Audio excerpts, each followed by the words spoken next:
नहीं करने वाली थी।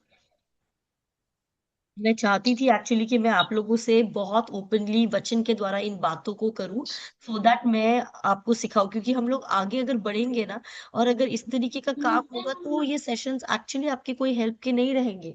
मैंने आपको कॉन्स्टेंटली क्या बताया है कि आपको पता है, ये सबकॉन्शियस माइंड के बारे में जो मैं आपको बता रही हूँ ना, आपको ये बात समझनी है कि ये जो सबकॉन्शियस माइंड है, सबसे पहली बात, इसको समझ में ही नहीं आता कि क्या सही है और क्या गलत है।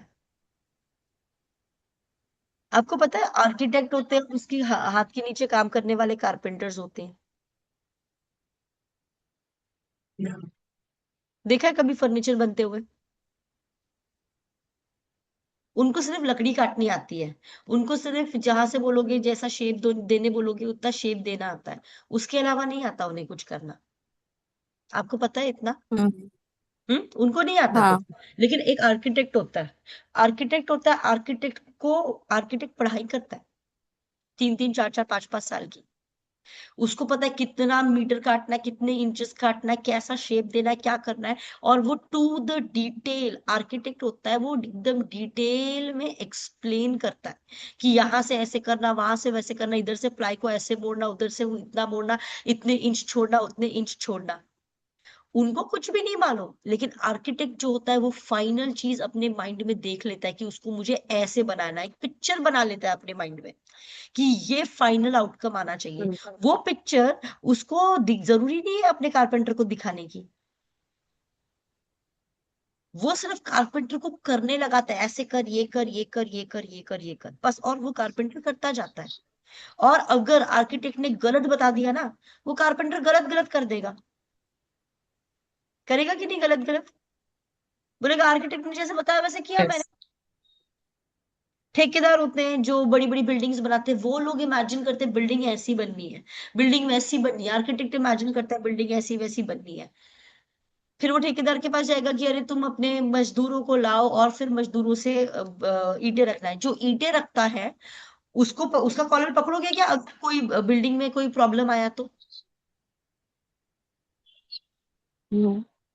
लेकिन ईंटें रख के एक्चुअल दीवार चढ़ाने का काम कौन कर रहा है? वो मजदूर। पर उस मजदूर को पता है कि क्या वो सही कर रहा है कि गलत कर रहा है? उसको जो इंस्ट्रक्शन दोगे वो मजदूर करेगा। फॉल्ट अगर आई बिल्डिंग के फंक्शनिंग में तो किसको पकड़ा जाएगा? उस आर्किटेक्ट को पकड़ा जाएगा जिसने इंस्ट्रक्शन दिया था। पर एक्चुअली आर्किटेक्ट ने कुछ भी नहीं बनाया, बनाया मजदूर ने। पर मजदूर किसके इशारों पे चल रहा है? आर्किटेक्ट के। तो पकड़ा कौन जाना चाहिए? आर्किटेक्ट। आर्किटेक्ट। क्योंकि मजदूर किसके इशारों पे चल रहा है? और जो कुछ भी बना के खड़ा कर दिया उसने, उसने आर्किटेक्ट के बोलने पे किया ना, तो वो आर्किटेक्ट के बोलने पे करेगा। उसका काम ही वो है, वो उसका फंक्शन ही वो है। मेरे हाथ से, ठीक है, can I do something, like can I walk with my hands? No, my hands are for work. And can I work with my legs? No, my legs are for walking. Everything has its own function, and everything will work according to its own function. अब जैसे मैं हमेशा मेरे example देती हूँ कि एक बड़ी सी शिप है ना, क्रूज वाली एक बड़ी शिप है। सो क्रूज वाली बड़ी शिप में नीचे में सारी इंजन होते हैं, सारा वो इंजन रूम होता है जहाँ पे सारी इंजन चलती हैं, जहां पर वो लोग ये सब यहाँ मोड़ना है, वहां मोड़ना है, वो सारा काम करते हैं। और एक कैप्टन होता है जो एकदम ऊपर खड़ा रहता है, और वो यहाँ से अपने बाइनोक्यूलर से देखता रहता है, और वो बोलता है कि शिप को लेफ्ट टर्न करो। तो फिर वो पूरी की पूरी जहाज को लेफ्ट में टर्न ले लेते हैं। फिर वो बोलते हैं कि उसको राइट में टर्न लो, तो पूरा का पूरा जहाज राइट में टर्न करने लगता है। अब बोलते हैं सीधा लो, तो वो पूरा सीधा लेता है। अब जो अंदर में बैठ के काम कर रहे हैं उनको मालूम है क्या कि सामने क्या आ रहा है? टेल। नहीं। नहीं। कुछ नहीं पता है। किसको पता है? कैप्टन को पता है। इसीलिए अगर कैप्टन को। डूबेगा तो कैप्टन को पकड़ा जाएगा, कि वो अंदर के लोगों को पकड़ा जाएगा। लेकिन अंदर के लोग क्या कर रहे हैं? कंटिन्यू काम कर रहे हो। उनका काम यही है, जो बताया गया उसको रिसीव करना, जो बताया गया उसको रिसीव करना, और वैसे ही प्रकट करना, चीजों को वैसे ही बनाना, चीजों को वैसे ही बनाना। और उसी तरीके से परमेश्वर ने आपके अंदर एक सबकॉन्शियस माइंड दिया है, मतलब एक इंसान का हृदय दिया है। इंसान को एक हृदय दिया है, उस हृदय को समझाने के लिए वो कहता है कि वो एक मिट्टी के समान है। वो कहता है कि इनर मैन है, ये मैंने इसीलिए अलग अलग इमेजेस आपको बना के दिखाए हैं। वो हृदय दिया। अब ये चीज जो है इसका एक अपना फंक्शन है। इसका फंक्शन क्या है?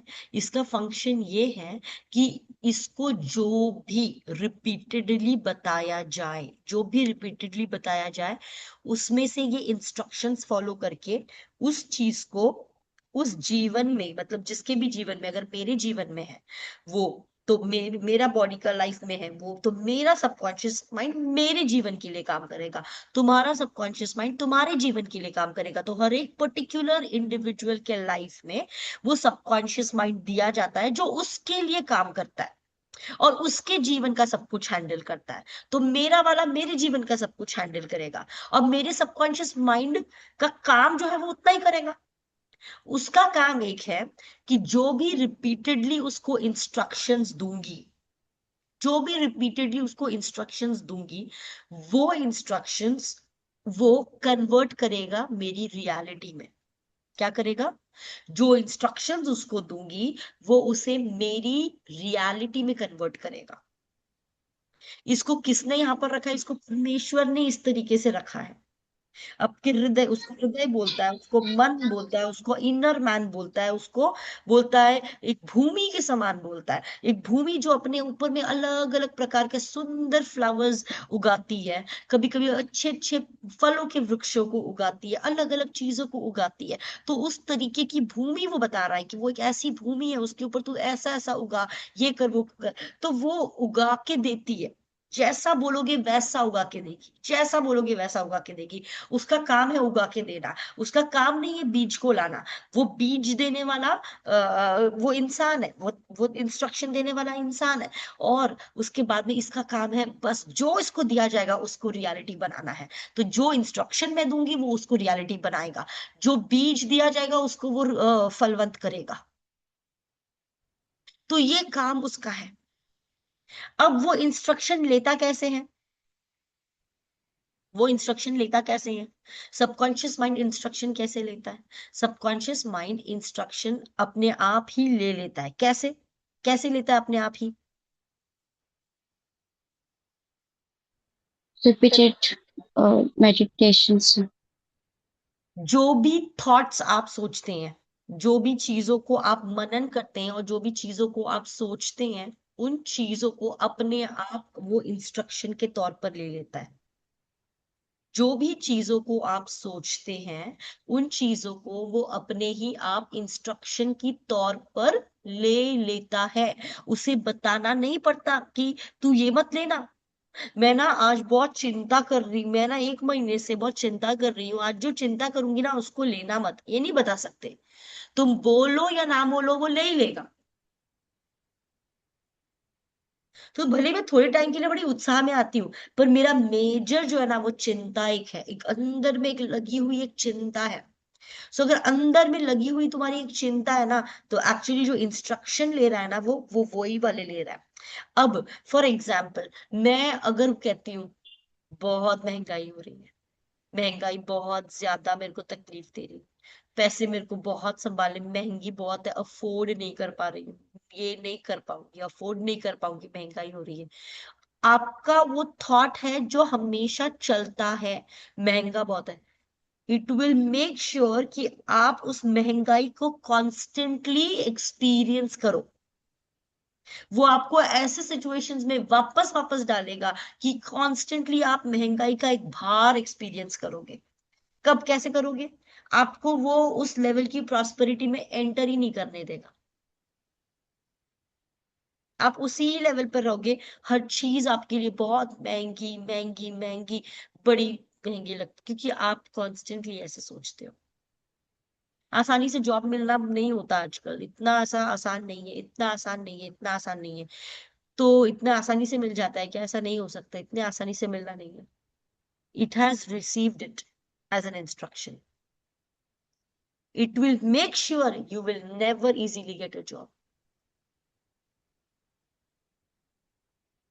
फिर एक साइड में आप प्रार्थना भी करोगे कि प्रभु दे दे, पर आप डीप में जो क्या मान रहे हो, आप किन बातों को रियल मानते हो, जो मानते हो, और जो रिपीटेडली, बात तो ऐसी है, बात तो ये, तो अगर आपके मेन थॉट्स, डीप इनसाइड वाले थॉट्स, रिपीटेड थॉट्स, तो आप अपनी एक ऑलरेडी रियलिटी क्रिएट कर रहे हो।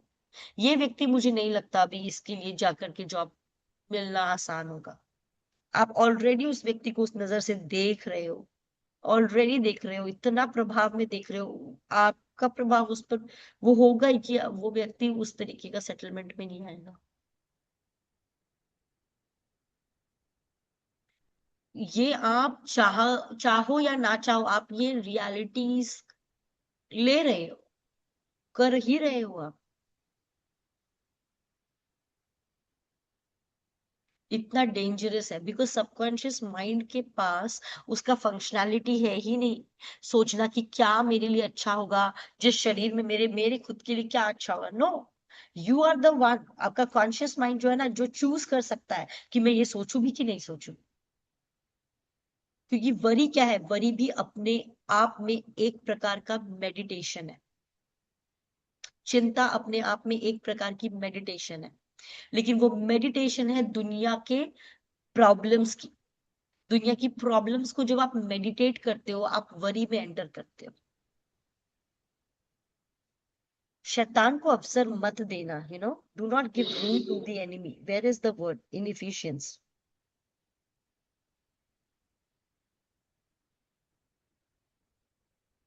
Do not give room to the devil. Ephesians chapter 4 verse 27. 24 verse. No.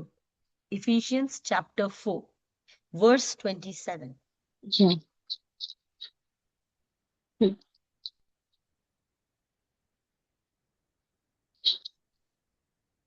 और ना शैतान को अवसर दो। Neither give place to the devil. Okay, उसके पहले का एक वचन पढ़ना। Read one क्रोध verse तो more. करो पर पाप मत करो। Yeah. That, yes. and read क्रोध this word. क्रोध तो करो Hmm. Read. पर पाप मत करो। सूर्य अस्त होने से पहले तुम्हारा क्रोध ना रहे। ठीक है? So, what is he saying? And give no opportunity to him.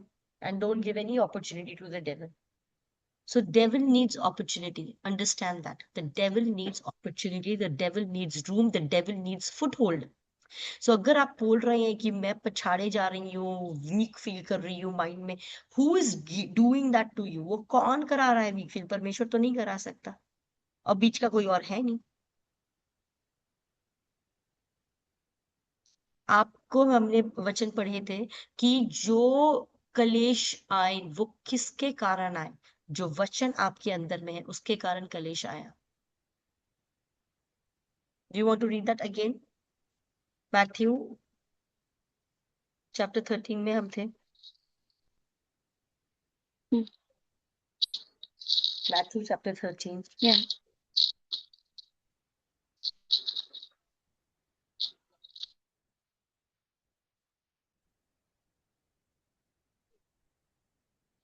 पर अपने में जड़ ना पकड़ने के कारण वह थोड़ी ही का है, और जब वचन के कारण क्लेश या उपद्रव होता है तो तुरंत ठोकर खाता है। तो क्या होता है? क्लेश होता है और उपद्रव होता है, मतलब थॉट्स ऐसा हेरा फेरी होते हैं, ये होता है, कुछ तो भी आक्रमण होता है।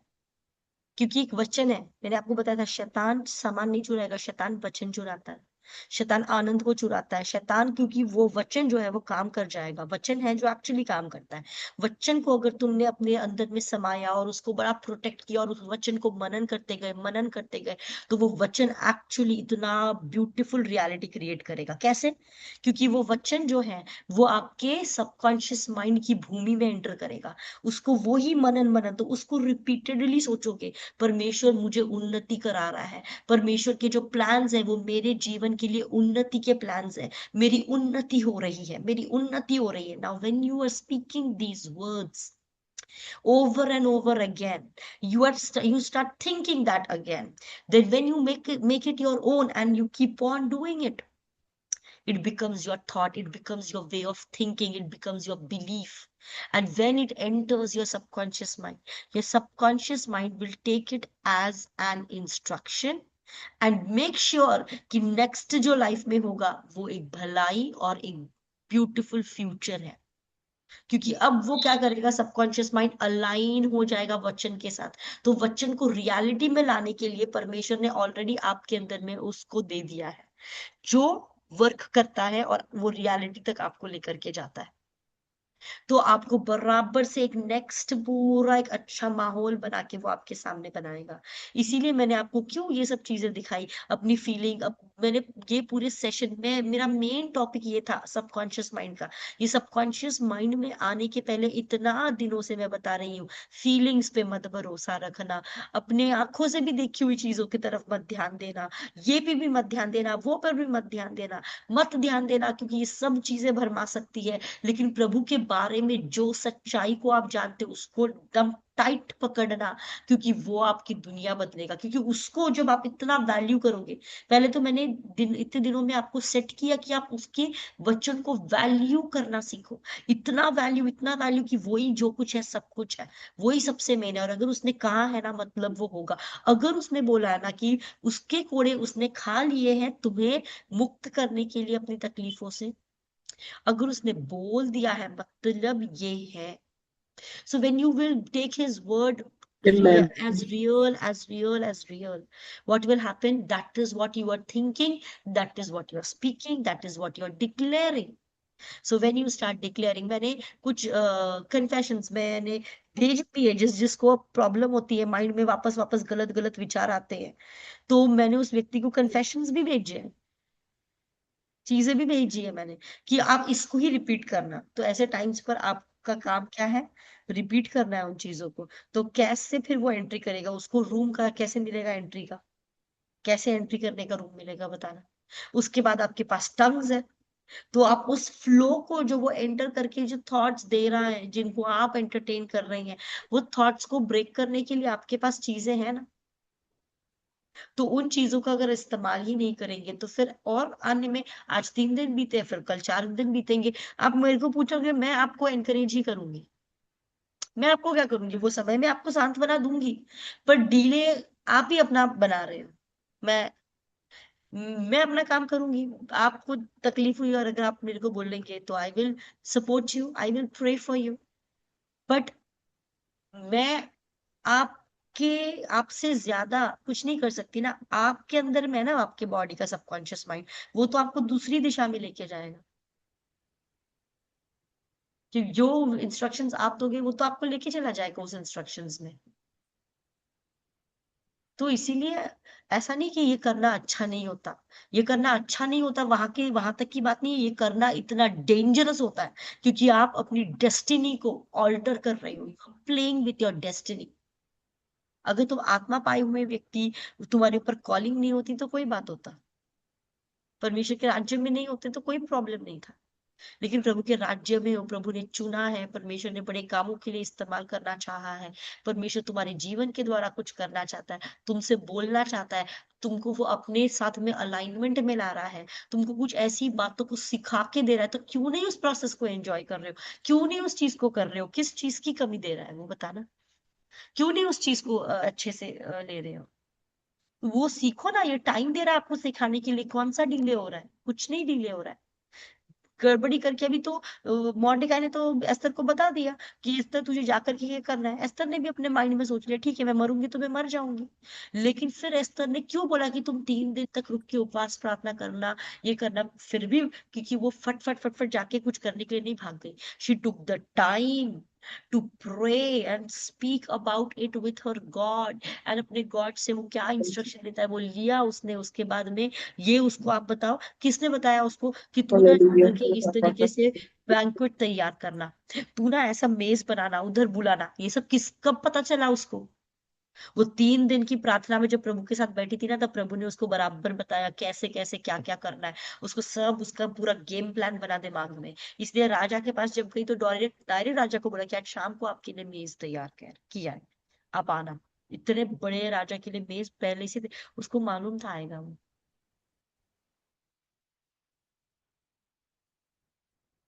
तो परमेश्वर इस तरीके से अगर आपके द्वारा काम करने वाला है, कुछ कराना चाहता है, समय के पहले ही इतना गड़बड़ी करके क्यों भागना है? तो ये सब चीजें आपको सोचनी है।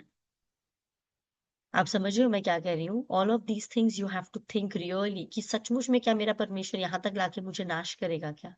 यहाँ पर मेरे को ऐसा करेगा क्या? मुझे परमेश्वर अपने आप में लाया है ऐसी ही गड़बड़ी में जीने के लिए लाया है क्या? नहीं ना। आज मेरा क्या काम बनता है कि अब प्रभु ने मुझे अपने आप को प्रकट कर दिया, मुझे दिखाया। अब मेरा काम है उसको वापस मैं कहती रहूं, तकलीफ में, दुख में, परेशानी में, हर एक चीज में, कि परमेश्वर तू मेरे जीवन में कुछ कर रहा है। And literally you should Hallelujah. dance and be so Hallelujah. happy. Hallelujah. You are doing great works in my life. I Hallelujah. know mighty Hallelujah. works are happening. Yes, वो Yes. मुझे भले दिखाई क्यों ना देते हो। इस सिद्धांत को मैं आपको आज के बाइबल स्टडी के द्वारा बताना चाहती हूँ, बड़ा ध्यान से समझना, ठीक है? और इसको अपने जीवन पर आप उतारना है ना। मैं आपको एक चीज बता रही हूँ, मैं एवरी टाइम वचनों को ला रही हूँ। मुझे नहीं पता कितने लोग ये क्लास के बाद में उन वचनों को नोट डाउन करते हैं और वापस बाइबल को खोल के उनको देख के मनन कर रहे हैं, सोच रहे हैं, उस पर विचार कर रहे हैं, और फिर उस विचार करके परमेश्वर के साथ कोई वाचा बांध रहे हैं, नहीं बांध रहे, मुझे नहीं पता कुछ। I don't know.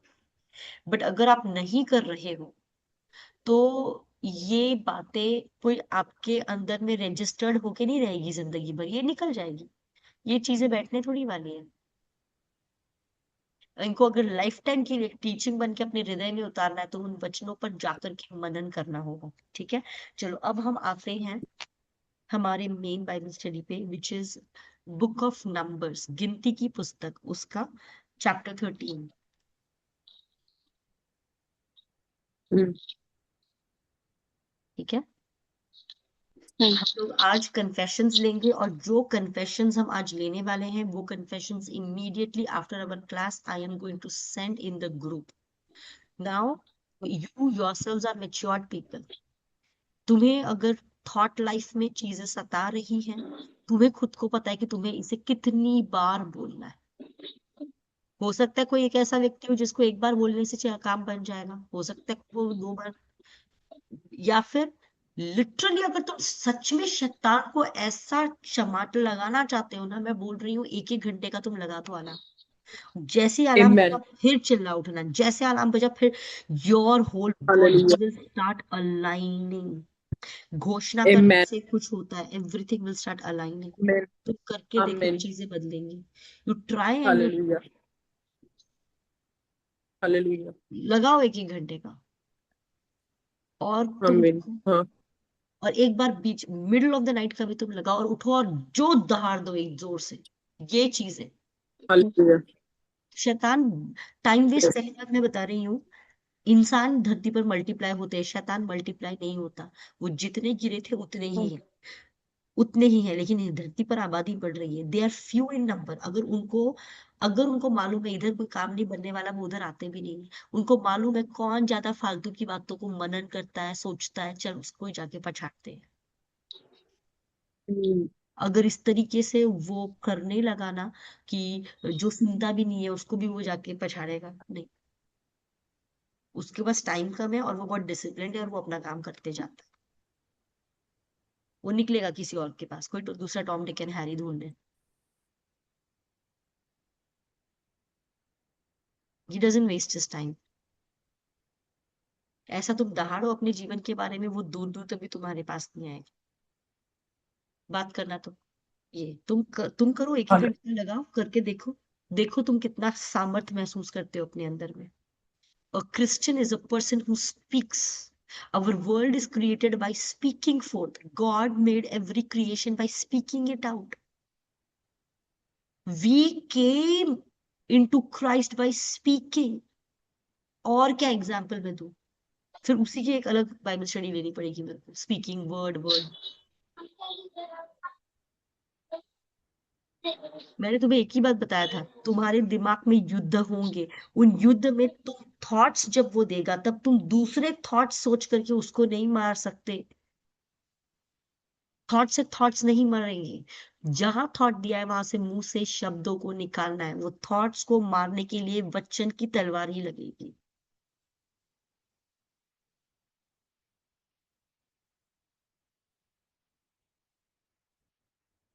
समझ में आ रहा है? तुम कॉकरोच को भगाने के लिए लक्ष्मण रेखा लगाओगे, कुत्तों को भगाने के लिए लक्ष्मण रेखा लगाओगे क्या? Tell me. तो कौन नो। सा हथियार कहाँ इस्तेमाल करना है वो पता होना चाहिए ना। कौन सी चीज किसको इफेक्ट करेगी, किधर भी कुछ भी कर नहीं सकते। थॉट्स को मारने के लिए शब्दों के अलावा दूसरा कोई हथियार नहीं है। Speak speak speak, and don't wait till he comes and gives you thoughts and then you will speak. Speak beforehand, speak throughout the day, prophesy over your life, you are the prophet of your life। क्या बोल रहे हो अपने विषय में? क्या बोल रहे हो तुम अपने केस के बारे में? जीतोगे हारोगे, तुमको क्या लगता है? तुम बोलो। यस। तुम्हारी कोर्ट में अगर केस चल रही है तुम बोलो कि तुम्हें क्या लगता है कि क्या होने वाला है, क्योंकि प्रभु भी देखना चाहता है कि कितना विश्वास तुम करते हो उस पर। काम तो वो करेगा। नंबर्स चैप्टर 13 पहला वचन पढ़ेंगे। या फिर यहोवा ने मूसा से कहा, okay, first and second. Kanan देश जिसे मैं इस्राएलियों को देता हूँ, उसका भेद लेने के लिए पुरुषों को भेज। वे उनके पितरों के प्रति गोत्र का एक प्रधान पुरुष हो। ठीक है, क्या होता है यहाँ पर? अब मैं आपको नंबर्स की बुक में से एक बता रही हूँ, एक इवेंट जो कि हुआ था। ठीक है, परमेश्वर ने क्या बोला था कि इज़राइल से वो लोगों को बंधुआई में से छुड़ा करके लाया।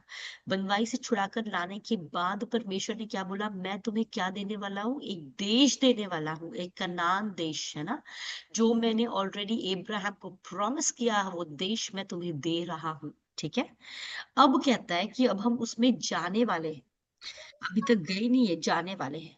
तो जाने के पहले परमेश्वर जो है वो मूसा से कहता है, परमेश्वर क्या कहता है मूसा से कि तू क्या कर, कुछ लोगों को, क्योंकि वहां पर बहुत सारे ये पूरे यहूदी लोग इसमें जो ये था, क्या कहते हैं उसको, ट्राइब्स। जेकब था, जेकब है ना, याकूब, याकूब के कितने बेटे थे? 12। 12, ठीक है, 12 उसके बेटे थे, तो वो 12 बेटों की अपनी अपनी पूरी पूरी बड़ी बड़ी फैमिलीज बनी, तो 12 गोत्र बन गए। समझ में आया? 12 गोत्र बन गए। तो 12 गोत्र मतलब 12 बड़ी कम्युनिटीज, एक एक बेटे से एक एक पूरा साम्राज्य तैयार हुआ। तो अब वो कहता है कि तू क्या कर, ये 12 गोत्रों में से हर एक गोत्र के एक प्रधान को ले, मतलब सबका एक एक, हर एक ट्राइब है, हर एक ट्राइब में से एक एक लीडर तू बना, एक एक लीडर को तू बना, और एक एक लीडर को लेकर के क्या कर तू, उनको एक टीम बना ले, सारे लीडर्स की टीम बना ले, और वो टीम को तू भेज दे। कहाँ? उस देश में सिर्फ ये 12 लोगों को भेज, ताकि वो जाकर के वो भूमि को चेक करके और देख करके आए। वो भूमि को जाए, वो अच्छे से चेक करके आए कि कैसी भूमि है, क्या है, मतलब वो देख करके आए। देख करके आके वो लोगों को बताए कि अरे प्रभु हमको जो देश देने वाला है ना, वो ऐसा देश है, ये देश है, वो देश है, वॉट एवर। ठीक है, तो वापस एक बार वचन पहला और दूसरा पढ़ोगे। फिर यहोवा ने मूसा से कहा, कनान देश जिसे मैं इस्राएलियों को देता हूँ, उसका भेद लेने के लिए पुरुषों को भेज। वे उनके पितरों के प्रत्येक गोत्र का एक एक प्रधान पुरुष हो। हाँ, पिता के गोत्र का एक एक प्रधान पुरुष है, उनको तू भेज। उसके बाद में लिस्ट दी गई है उन लोगों की, जिन जो लोग गए, कि सिमियोन के गोत्र में से कौन गया, जूडा के गोत्र में से कौन गया, इसहाक के गोत्र में से कौन गया, सबके गोत्र में से कोई कोई कोई कोई गया है। ठीक है, उसके बाद में इतना समझ में आया आपको कि हर एक के गोत्र में से एक एक गया। अब मूसा क्या बताता है कि वहां पर जाकर के क्या चेक करके आना है, मतलब तुम जाओ वहां पर और जाकर के तुम क्या चेक करके आओ, ये मूसा ने एक्सप्लेन किया। Okay, Moses explained it. तो 17 से लेके 20वां वचन पढ़ेंगे, 17 to 20। जब उनको कनान देश के भेद लेने को भेजते समय मूसा ने कहा, इधर से अर्थात दक्षिण देश होकर जाओ और पहाड़ी देश में जाकर उस देश को देख लो कि कैसा है, और उसमें बसे हुए लोगों को भी देखो कि वे बलवान है या निर्बल, थोड़े हैं या बहुत, और जिस देश में वे बसे हुए हैं सो कैसा है, अच्छा या बुरा, और वे कैसी कैसी बस्तियां में बसे हुए हैं, और तंबुओं में रहते हैं या गढ़ या किलों में रहते हैं, और वह देश कैसा है, उपजाऊ है वह बंजर है, और उसमें वृक्ष है या नहीं, और तुम हिवाएं बांधे चलो और उस देश की उपज में से कुछ लेते भी आना। वह समय पहली पकी दाखों का था। तो क्या बोला है परमेश्वर ने, कुछ इंपॉर्टेंट बातें परमेश्वर ने बोली है। मूसा ने उन लोगों को बुलाया और उनको बोला कि तुम्हें जाना है, उस लैंड को अच्छे से स्काउट करके आना है, अच्छे से चेकिंग करके आनी है लैंड की। क्या क्या तुम्हें देखना है? Number 1, what is it? First thing tell me, क्या देखना है उन लोगों को? कि वहां के लोग बहुत ज्यादा बलवान है या निर्बल है, ओके, नंबर 1, थोड़े हैं कि बहुत है। बलवान है कि निर्बल है, थोड़े हैं कि बहुत है। ओके, हम्म, लोगों के बारे में। हम्म। उसके बारे में नेक्स्ट क्या है? जमीन वहां की बंजर है या उपजाऊ है, ठीक है, उसके बाद में नेक्स्ट। और वो किस बस्ती में रहते हैं, तंबू में रहते हैं या किलों में रहते हैं। हाँ, किलों में, मतलब पत्थर से बने हुए किले होते हैं ना, किले।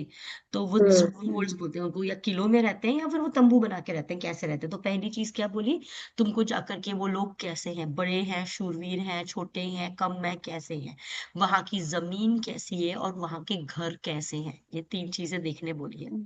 ठीक है, और थोड़े बहुत फल वगैरह वहां का लेके आना। ये इंस्ट्रक्शन परमेश्वर ने दे दिया। अब वो लोग जाते हैं, जाने के बाद, ठीक है, जाकर के अब वो आए हैं वापस, उसके बारे में तुम 25 से लेकर के पढ़ना, ठीक है। 25 से लेकर के go very slow and go till verse 33। Okay, okay, okay. 25 to 30। 40 दिन के बाद 40 दिन के बाद वे उस देश का भेद लेकर लौट आए और पारन जंगल के कादेश नापस्तान में मूसा और हारून और इजराइलियों की सारी मंडली के पास पहुंचे और उनको और सारी मंडली को संदेशा दिया और उस देश के फल उनको दिखाए।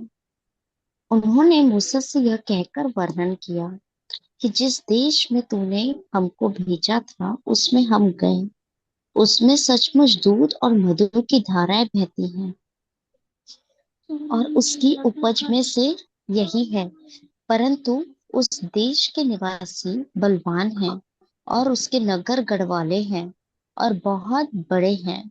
और फिर हमने वहां अनकावाशियों को भी देखा। दक्षिण देश में तो अमालेकी बसे हुए हैं और पहाड़ी देश में हित्ती, यबूसी और एमोरी रहते हैं, और समुद्र के किनारे किनारे और यारदान नदी के तट पर कनानी बसे हुए हैं। पर कालेब ने मूसा के सामने प्रजा के लोगों को चुप कराने की मनसा से कहा, हम अभी चढ़ के उस देश को अपना कर ले, क्योंकि निसंदेह हम में ऐसा करने की शक्ति है। हाँ, पढ़ो ना, नेक्स्ट 33 तक पढ़ना है। पर जो पुरुष उसके संग गए थे उन्होंने कहा, उन लोगों पर चढ़ाई करने की शक्ति हम में नहीं है, क्योंकि वे हमसे बलवान हैं। और उन्होंने इजराइलियों के सामने उस देश की जिसका भेद उन्होंने लिया था यह कहकर निंदा भी की कि वे देश जिसका भेद लेने को हम गए थे ऐसा है जो अपने निवासियों को निगल जाता है, और जितने पुरुष हमने उसमें देखे वे सबके सब बड़े डील डॉल के हैं। फिर हमने वही नपेलों को, अर्थात नपेली जाति वाले अनाकांक्षियों को देखा, और हम अपनी दृष्टि में तो उनके सामने टिड्डी के समान दिखाई पड़ते थे, और ऐसे ही उनकी दृष्टि में मालूम पड़ते थे। ठीक है। तो अब क्या हो रहा है कि उनके सामने हम क्या दिखाई दे रहे हैं? छोटे छोटे ग्रास हॉपर्स। ग्रास हॉपर होता है ना, छोटा सा ग्रास हॉपर। तो एक इंसान के सामने एक छोटा सा ग्रास हॉपर कैसे होता है? वो क्या कह रहा है कि हम तो उन लोगों के सामने एक छोटे छोटे ग्रास हॉपर के जैसे दिखाई दे रहे हैं। अब मूसा ने क्या किया? मूसा ने उन लोगों को बोला ये तीन चीजों को देख कर आने के लिए। और फिर वो लोग जब आए, ओके, तो वर्स 27, 28 और 29 में, तो वो अगर आप वापस देखोगे तो वो मूसा को बताने लग गए कि वो जो लैंड के बारे में क्वेश्चन पूछा था कि वहां की भूमि कैसी है, तो उन्होंने उसका जवाब दिया कि वाकई में वो मिल्क एंड हनी से फ्लो होने वाली जगह तो है, और ये देखो कि ये फल है उस चीज के। तो बहुत बड़े बड़े फल थे, वो फलों को दिखा करके वो बताने लगे कि देखो क्या वाकई बढ़िया फल है यहाँ के। तो इन फलों को दिखा करके उन्होंने बताया कि वाकई कनान देश में तो मिल्क एंड हनी तो है, बहुत अच्छा देश है। लेकिन लेकिन 28 वचन में कहते हैं लेकिन वहां के जो लोग हैं वो बहुत स्ट्रांग है ना। कि लोगों के बारे में पूछा था कि लोग कैसे हैं, तो बता रहे हैं वो लोग भी स्ट्रांग हैं। उसके बाद में क्या बता रहे हैं वो कि जो वहाँ की सिटीज हैं वो ऐसे ही छोटे मोटे तंबू बना के नहीं, बड़ी फोर्टिफाइड सिटीज है। फोर्टिफाइड सिटीज मतलब ऐसे अच्छे ब्रिक्स के घर बने हुए हैं, वहां पर प्रॉपर घर बने हुए हैं, अच्छे पत्थरों के घर बने हुए हैं, तगड़े घर बने हुए हैं। और उसके अंदर में रहने वाले जो लोग हैं वो बड़े ही ताकतवर लोग हैं, बड़े ही बड़े बड़े लोग हैं। उसके बाद में बताते हैं कि ये साइड में ये वाली जाति है, वो जाति है, ये है वो है। अब जब वो बता रहे हैं तो क्या वो कुछ गलत बता रहे हैं क्या? ट्वेंटी नहीं, सेवन और ट्वेंटी उन्होंने जो एट और ट्वेंटी देखा नाइन वही बता। 27, 28 और 29। तो ये लोग कुछ गलत बताया उन्होंने। 27, 28, 29 एग्जैक्टली क्या क्या पूछा था? लैंड कैसा होगा वो बताना, लोग कैसे होंगे वो बताना, ये भी बोला था वो वीक है कि स्ट्रांग है या वीक है वो भी बताओ। तो वही तो बताया उन्होंने कि स्ट्रांग है। सिटी में कैसे घर हैं, छोटे मोटे घर हैं कि बड़े वो घर है, तो वही तो बताया उन्होंने। तो गलत तो कुछ बताया नहीं। 27, 28, 29 तीनों में वो जो एक्सप्लेन कर रही हैं और वो जो बता रहे हैं, they are not telling anything wrong. लेकिन 30वें वचन में ये कालेब जो व्यक्ति है ये क्या कर रहा है? ये उन लोगों को चुप करा रहा है। कालेब जो व्यक्ति है वो इन लोगों को चुप करा रहा है, और इनको चुप कराने की मनसा से उनको बोल रहा है कि चलो चलते हैं और इमीडिएटली जाकर के वहां पे लड़ाई करते हैं और उस देश को अपना बना लेते हैं, क्योंकि हम कर सकते हैं। 30वां वचन पढ़ना। पर कालेब ने मूसा के सामने प्रजा के लोगों को चुप कराने की मनसा से कहा, हम अभी चढ़ के उस देश को अपना कर ले, क्योंकि निसंदेह हम में ऐसा करने की शक्ति है। हम्म। निसंदेह ऐसा करने की शक्ति है। कौन है भैया ये कैलेब? 6वें वचन में पढ़ेंगे, 13 का 6वां वचन। यहूद यहूदा के गोत्र में से यह पुत्री का पुत्र कालेब। हम्म। तो जेफुने करके एक व्यक्ति है, उसका बेटा है कैलेब, और वो वहां का जूडा के गोत्र का वो लीडर बना था। तो जैसे बाकी के लीडर्स थे वैसे ही कैलेब भी एक लीडर था अपने गोत्र का। अब ये लोग जो रिपोर्ट बता रहे हैं, ये कैलेब क्या बोल रहे हैं? उनको शांत क्यों कर रहा है कैलेब? कुछ गलत बोल रहे हैं वो? नहीं बोल रही है। बट स्टिल कैलेब उनको शांत कर रहा है और बोल रहा है जाके ले लेते हैं, उस जगह को अपना लेते हैं। ये कैलेब अलग बात क्यों कर रहा है? हाँ। हम्म। इसको इसको ये गया नहीं था क्या वहां देखने के लिए? इसको दिखा नहीं क्या कुछ वहां? इसने देखा नहीं क्या कुछ?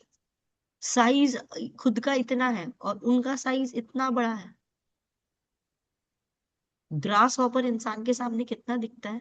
इतना इतना ज्यादा से ज्यादा इतना ग्रास हॉपर होगा, उससे इतना भी नहीं रहता है, छोटा ही रहता है।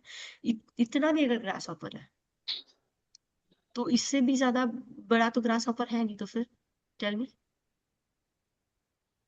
इतना ग्रास हॉपर जैसे वो है, और इतने बड़े बड़े शूरवीर ताकतवर है, तो कैलिब को क्या हो गया हम्म, अचानक?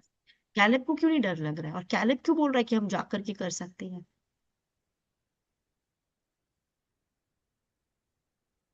उसका पर्सपेक्टिव अलग है। तो पर्सपेक्टिव अलग। क्यों भाई? क्यों अलग सोच रहा है? सब उसको लोग क्या गए मौत का डर नहीं लग रहा है?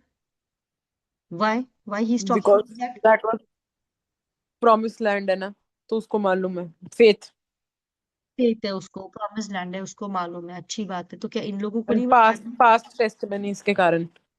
पास्ट टेस्टिमनीज है, तो क्या ये लोगों के पास नहीं है? हम्म। क्या इनको नहीं पता है प्रॉमिस्ड लैंड है? उसी को अकेले को बताया था प्रॉमिस्ड लैंड, हम्म। कनान देश या प्रॉमिस्ड लैंड है, सिर्फ इसी को पता था? नहीं। बाकी के भी तो लीडर्स है ना अपने अपने गोत्र के। हम्म। तो और फेथ इसी में आना है। ठीक है। अब उसके बाद में, ठीक है, अब क्या होता है? 14 चैप्टर 14 में जाना, सेकेंड हम्म। और थर्ड वर्स पढ़ो। और सब इस्राएली मूसा और हारून पर बुड़बुड़ाने लगे, और सारी मंडली उनसे कहने लगी कि भला होता कि हम मिस्र ही में मर जाते, वह इस जंगल ही में मर जाते। और यहोवा हमको उस देश में ले जाकर क्यों तलवार से मरवाना चाहता है? हमारी स्त्रियां और बाल बच्चे तो लूट में चले जाएंगे। क्या हमारे लिए अच्छा नहीं कि हम मिस्र देश को लौट जाएं? क्या बोल रहे हैं ये लोग? उनको टेंशन आने लगा, इतने बड़े बड़े लोगों को देख के टेंशन तो जायज ही है ना आना, है कि नहीं? हम्म। तो फिर, और वो बोल रहा है, उनको उल्टा बात बोल रहा है, कैलेब बोल रहा है चलो चल के हम लोग सीधा बिल्कुल ले लेते हैं वो जगह को। अब इनको पता है, ये बोल रहे हैं कि क्या होगा, डायरेक्ट हमको तू क्या यहाँ पर तलवार से मरने के लिए लाया है? चलो हम्म। हम जाते हैं वापस। क्या हमारे बीवी बच्चों को एक ये बना रहा है तू? प्रे बना रहा है, मतलब तू शिकार बना रहा है हमारे बीवी बच्चों को? ये एकदम से हम चले जाएंगे, पूरे मर के आएंगे, हमारे बीवी बच्चे अनाथ हो जाएंगे। गुस्सा आया उनको, कुड़कुड़ाने लगे, रो। मूसा को बोला था प्रभु ने कि तू अपने लोगों को भेज, और मूसा के साथ में रहता है आरोन, और ये मूसा और आरोन के सामने जाकर के कुड़कुड़ाने लगे, रोने लगे वो लोग, बिलखने लगे। उसके बाद सोचो क्या करने लगे। उसके बाद में चौथा पांचवा और छठवां वचन पढ़ो। फिर वे आपस में कहने लगे, आओ हम किसी को अपना प्रधान बना ले और मिस्र को लौट चले। My God. तब मूसा और हारून हम्म। तब मूसा और हारून इस्राएलियों की सारी मंडली के सामने मुंह के बल गिरे। और नून का पुत्र यहोशू और यपुत्रे का पुत्र कालेब, जो देश के भेद लेने वालों में से थे, अपने अपने वस्त्र फाड़कर हम्म। पढ़ो next. And they said to the company. इस्राएलियों की हाँ। सारी मंडली से कहने लगे कि जिस देश का भेद लेने को हम इधर उधर घूम कर आए हैं, वो अत्यंत उत्तम देश है। हम्म। अब यहाँ पर क्या हो रहा है? जोशुआ और कैलेब है ना, ये मूसा मूसा और आरोन की हालत क्या कर दी। वो लोग क्या बोल रहे हैं, अरे हम लोग को ये मरवाना चाहता है, मरवाना चाहता है। एक काम करते भी, खुद ही आपस में एक लीडर बना लेते हो, उस लीडर को बोलते हैं कि चल हमको वापस मिस्र देश की बंदवाई में लेके जा तू। इतने बड़े बड़े शूरवीरों के हाथों में हमें मरना नहीं है। डर लगने लगा, वो डर की सीमा तुम देखो, सीरियस मैटर हो रहा है यहाँ पे। इतना, क्योंकि इतने बड़े बड़े लोग हैं उनके सामने, इतनों से हैं और वो इतने बड़े हैं। इतने बड़े को कैसे मारेंगे? कोई रास्ता ही नहीं है, कुछ कुछ अपॉर्चुनिटी नहीं है, कोई तरीका ही नहीं है उनको मारने का। हम कैसे मारेंगे? हमारी इतनी सी तलवार, उनकी तलवार इतनी, हमारी तलवार उनका खिलौना है। छोटी डॉल्स, छोटा गुड्डा गुड्डी होते हैं, वैसा है वो। वो उनके सामने इतने शूरवीर थे। नेफिलिम्स, नेफिलिम्स मालूम है ना आपको? कौन है नेफिलिम्स? के 7-7 8-8 फुट के लोग तो इतने शूरवीरों के सामने बचना इम्पॉसिबल है, उनको दिख रहा है। उससे अच्छा तो जान तो बचेगी, बंधवाई में रहेंगे तो खाएंगे कोड़े, मार खाएंगे, लेकिन जिए तो जिएंगे तो कम से कम। चलो वापस चलते हैं जीने के लिए। कहा? बंधवाई में।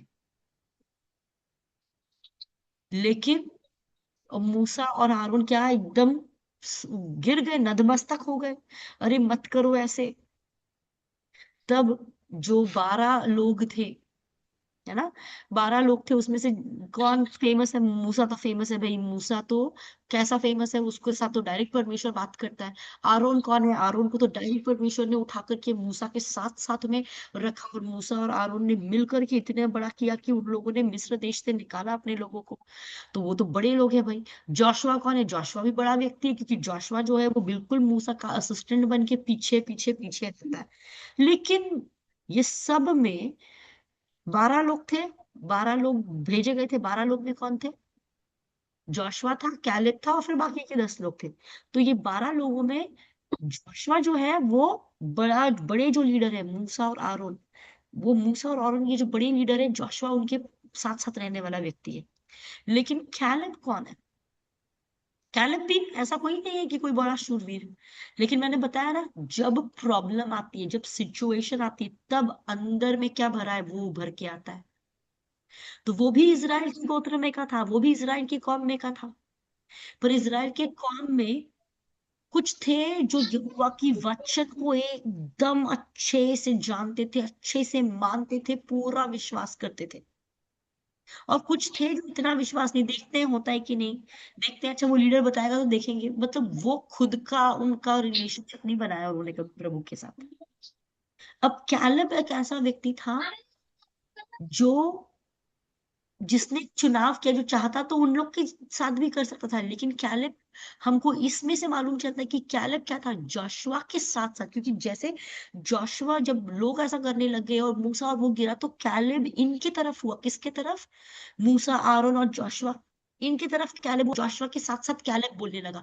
मतलब कैलेब कैसा व्यक्ति था? कैलेब फेथ में बना हुआ व्यक्ति था, इसलिए बराबर उसके अंदर में जो परमेश्वर का वचन भरा हुआ था, बराबर वो विश्वास वाले लोगों की पार्टी में ऐड हुआ। और जोशुआ के साथ मिलकर के वो दूसरे लोगों को क्या समझा रहा है? वो अविश्वासियों की मंडली में नहीं गया, अविश्वासियों के साथ में पार्टी में नहीं एंट्री हुआ, वो इधर एंट्री हुआ। उसने एंट्री इन लोगों के साथ की, उसने इन लोगों के साथ में ये हुआ। और जोशुआ के साथ में मिलकर के कैलेब बोल रहा है। पहले तो कैलेब ने खुद बोला अरे वो जगह को जाके हम तो अपना सकते हैं। बाद में जब लोग इतना भयभीत होके पुराने बंधुआई में जाना चाहते हैं, कैलेब क्या समझाता है? 8वें और 9वें वचन को पढ़ना बहुत ध्यान से। यदि यहोवा हमसे प्रसन्न हो तो हमको उस देश में जिसमें दूध और मधु की धाराएं बहती है पहुंचा कर उसे हमें दे देगा। केवल हालेलुया। इतना करो कि तुम यहोवा के विरुद्ध बलवा ना करो और ना तो उस देश के लोगों से डरो, क्योंकि वह हमारी रोटी ठहरेंगे। छाया उनके ऊपर से हट गई है और यहोवा हमारे संग है, उनसे ना डरो। हालेलुया। क्या बोला परमेश्वर? क्या बोलता है ये कैलेब जोशुआ के साथ मिलकर के? कि उनके ऊपर से परमेश्वर की जो हाथ की छाया है ना, वो उठ चुकी है, और परमेश्वर हम में प्रसन्न होता है। 8वां वचन क्या कहता है? परमेश्वर हम में प्रसन्न है, तो वो वाली जमीन हमको दे देगा। अब वो क्या कर रहे हैं? उस फोकस को हटा करके उनकी साइज में वो देख रहे थे कि हम इतनू इतनू से हैं, रौंद देने जाए जैसे छोटे छोटे से हम हैं, हमारा कुछ अस्तित्व नहीं, हमको कुछ लड़ना नहीं आता, हमारे पास कोई बेस्ट के हथियार नहीं, हम कैसे व्यक्ति हैं। लेकिन अब जोशुआ और कैलेब उनका ध्यान हटा रहा है उनकी काबिलियत, उनकी सब चीजों से, और उनका ध्यान केंद्रित कर रहा है उनके परमेश्वर में। और कह रहा है, उनको बता रहा है कि अरे वो अगर इतने बड़े साइज के दिख रहे हैं ना, तो विश्वास रखो कि हमारा परमेश्वर जो उनसे साइज में कई ज्यादा बड़ा है, वो हमसे प्रसन्न है। हालेलुया। वो हमसे प्रसन्न है, और अगर वो प्रसन्न है तो वो हमें देगा। प्रसन्न वो है और देगा वो, उसमें हमारा कोई रोल नहीं है। हालेलुया। देने का काम प्रभु का है। हम्म। और उन लोगों हालेलुया। से बस इतना करो कि तुम परमेश्वर से बगवा ना करो, रिबेल ना करो प्रभु से। Thank you, Jesus. परमेश्वर से बस बगवा ना करो। तुम सिर्फ क्या करो, विश्वास रखो, डरो मत उन लोगों से, क्योंकि उनके ऊपर में साया जो है ना वो हट चुका है। मतलब प्रोटेक्शन उनके ऊपर की, इंग्लिश वर्जन बोलता है उनके ऊपर का डिफेंस और उनके ऊपर प्रोटेक्शन की शैडो इज रिमूव्ड। वो साइज में कितने भी बड़े होंगे, लेकिन उनके ऊपर प्रोटेक्शन की शैडो ही नहीं है। वो शैडो से हट चुके हैं। जो शैडो से हट चुका है वो तो मरेगा ही मरेगा। उसका साइज क्या देख रहे हो? अरे उससे भी कितने बड़े साइज का तुम्हारा प्रभु है। उसने ध्यान भटकाया, उसने हालेलुया। बोला परमेश्वर हमें दे सकता है, हमारी साइज का फर्क नहीं पड़ता। Yes. क्योंकि 13वां वचन, तेरा तेरा अध्याय पहला वचन जो हमने पढ़ा था, फर्स्ट वचन क्या कहता है? फर्स्ट वचन। फिर यहोवा ने मूसा से कहा, हाँ, स्टॉप। कनान देश। When you read, you should read. And यहोवा ने मूसा से कहा। किसने कहा? प्रेशर दो उस यहोवा शब्द। यहोवा ने। यहोवा ने कहा। यहोवा कौन है? तुम्हारा परमेश्वर है, उसने कहा है ना। That's it. हम्म, क्या कहा परमेश्वर को? अब बोलो, सेकंड वर्स। कनान देश जिससे मैं इस्राएलियों को देता हूँ उसका क्या बोला? भेद लेने के लिए। Please just stop. क्या कनान बोला? देश जो मैं इस्राएलियों को देता हूँ। कनान देश, जो मैं हम्म। इसराइलियों को देता हूँ। हम्म, यहोवा ने मूसा को या। बताया, मूसा ने नहीं बोला। यहोवा ने मूसा को बोला कि कनान देश जो मैं इजराइलियों को देता हूं। मतलब ये डिसाइड कर लिया था उसके खुदा ने कि मैं कनान देश इजराइलियों को दूंगा। और ये जो लोग हैं इनको मालूम है प्रभु ने बोला है, मतलब ये होगा। अब ये फर्क नहीं पड़ता कि कैसे वो लोग हैं, ये फर्क नहीं पड़ता उनकी सिटीज कैसी है, ये फर्क नहीं पड़ता ये कैसे है। जब प्रभु ने बोला है तो वो करेगा। अगर उसने प्रोमिसेस दी है वचन में कि मैं तुम्हें जैवन से बढ़कर बनाऊंगा, मैं तुम्हारे लिए बड़े मार्गों को खोलूंगा, तुम्हारे जीवन को मैं इस तरीके से सजाऊंगा, इफ ही हैज सेड कि कीचड़ से उठाकर तुम्हें शिरोमणि बनाऊंगा, तो वो करेगा। That's the word of God. It has to be taken as God's word because God hallelujah. gives and He hallelujah. doesn't change it. Hallelujah. He doesn't change. He does not change. So वो deal क्या है? God ने दिया है। इसलिए जब हम पढ़ते भी है ना, बड़ा स्ट्रेस हमें देना है। क्या हम पढ़ रहे हैं? यहोवा ने कहा मूसा से कि मैं इजराइल, वो कनान देश इजराइलियों को देता हूं। तो कनान देश इजराइलियों को देता हूं, ऑलरेडी सेट है। इसीलिए कालेब ने उन लोगों को शांत किया और बोला कि चलो जाके ले लेते हैं, क्योंकि हम जाकर के लेने के लायक है। मैं जब वो बोल रहा है हम जाकर के उसको लेने के लायक है, इसके लिए नहीं कि हम कुछ हैं, इसके लिए कि हमारे साथ में जो है वो कितना बड़ा है। तो जब इसको भी दिख रहा था कि उनका साइज क्या है, फिर भी ये डरा क्यों नहीं? क्योंकि इसको कहीं ना कहीं परमेश्वर का साइज मालूम था। आप समझ रहे? हालेलुया। और ये बड़ा सीरियस मैटर हो रहा या। था। ये बड़ा सीरियस मैटर था। हाँ। 9वां वचन तुम पढ़ो, 9वां वचन के बाद में 10वां वचन पढ़ो, 10वां वचन। जबूलून के गोत्र में से एक सोदी का पुत्र गदीएल। यूसुफ वंशियों में मंशीश के गोत्र में से सूसी का पुत्र तुम गदी। कहाँ चली गई? दान chapter 14 verse 10। 13। Okay okay, I was reading chapter 13। या तब सारी मंडली चिल्ला उठी कि इनको पथराव करो। तब यहोवा का तेज सब इस्राएलियों पर प्रकाशमान हुआ। ठीक है। अभी क्या हो गया? उनको इतना गुस्सा आया कि ये बोल रहे हैं कि अरे वो परमेश्वर हमको दे देगा, परमेश्वर हमको दे देगा। उनको कोई, ये उनके लिए सब बकवास है ये बातें।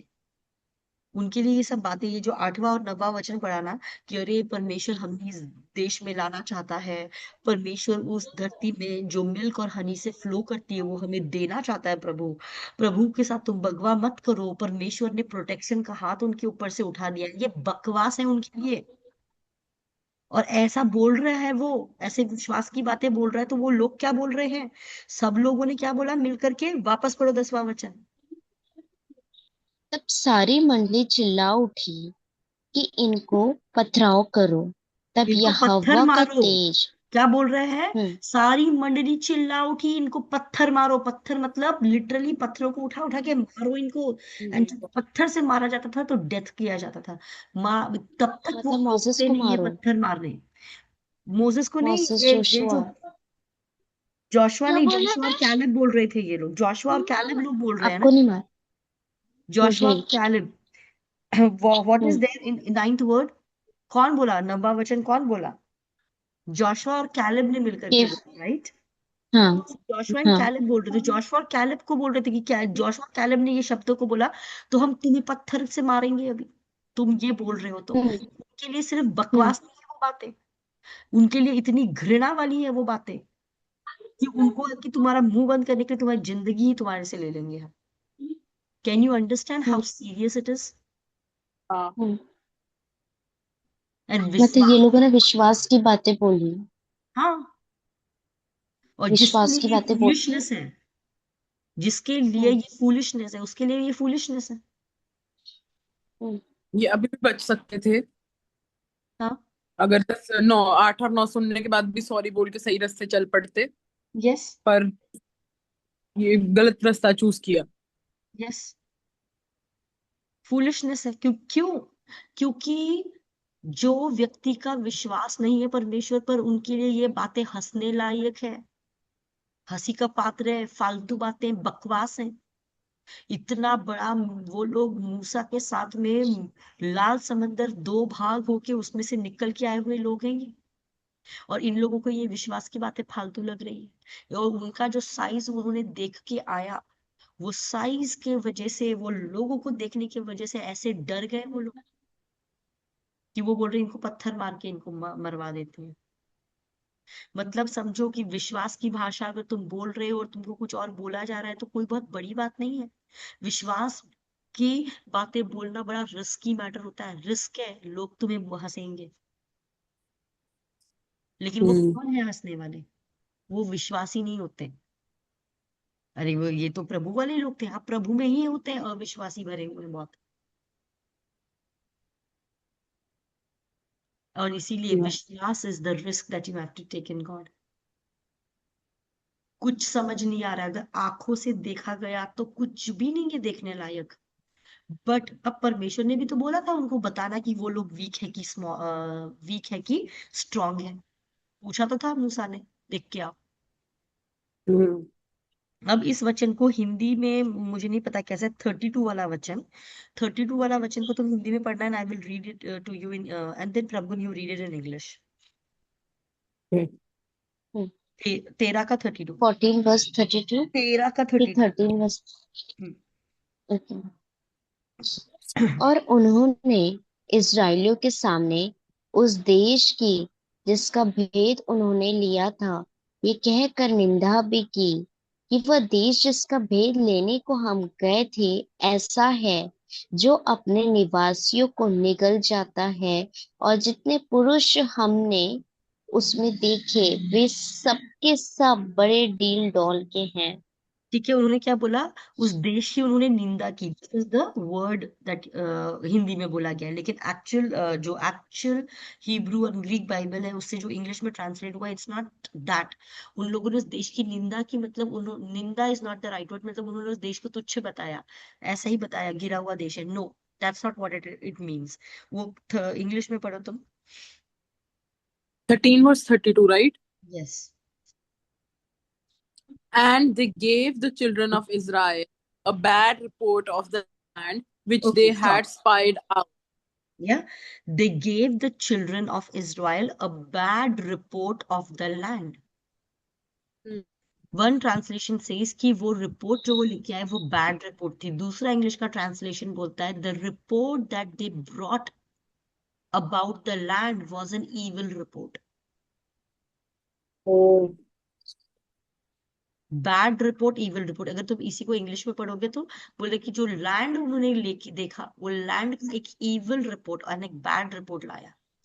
बैड और इविल रिपोर्ट क्यों बोला गया है? ये लिखने वाला कौन है? पवित्र आत्मा है। पवित्र आत्मा क्या कहती है इसके बारे में कि ये लोग जो थे इन्होंने एक इविल रिपोर्ट लाया।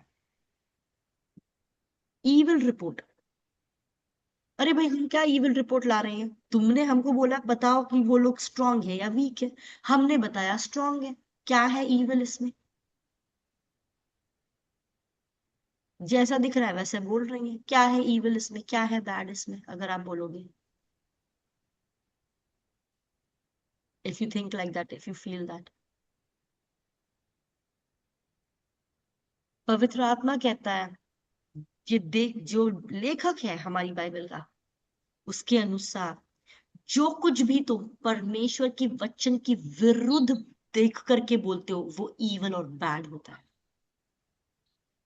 भले ही वो कितना भी सच क्यों ना दिख रहा। What ever is spoken which is not aligned with the word of God is evil and bad. God had already said that Canaan I will give you, Kanan मैं तुम्हें दूंगा, और ये बोल रही है बैड रिपोर्ट ला करके लोगों के हृदय को ये कर रही है।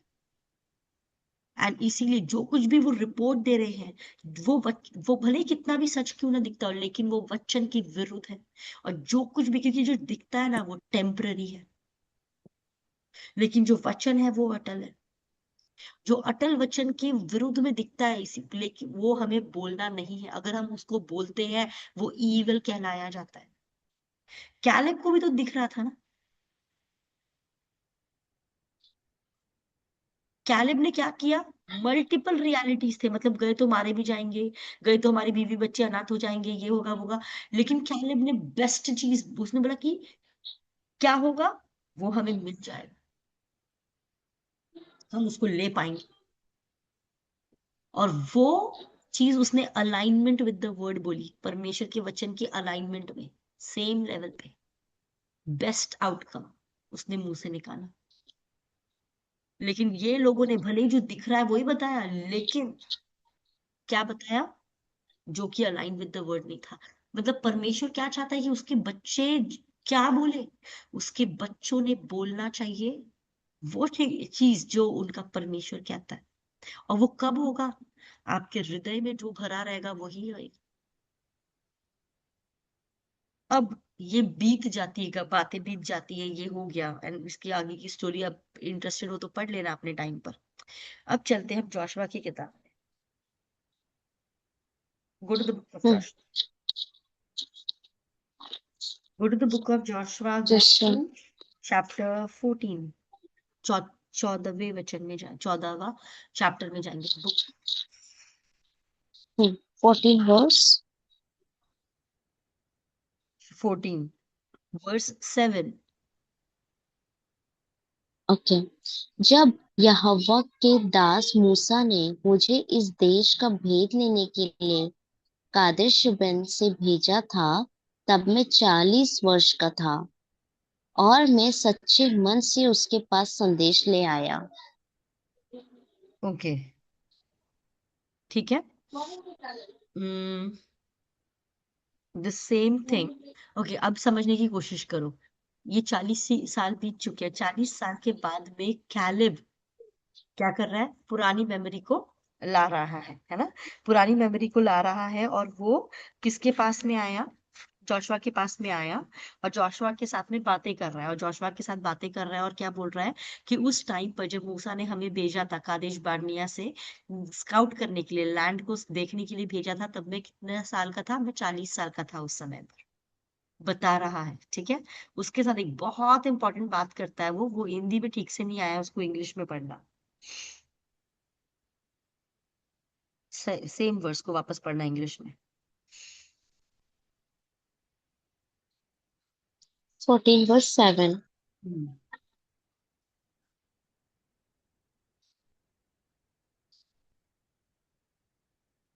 You have it, Prabhakun? I was speaking it on mute. I'm sorry.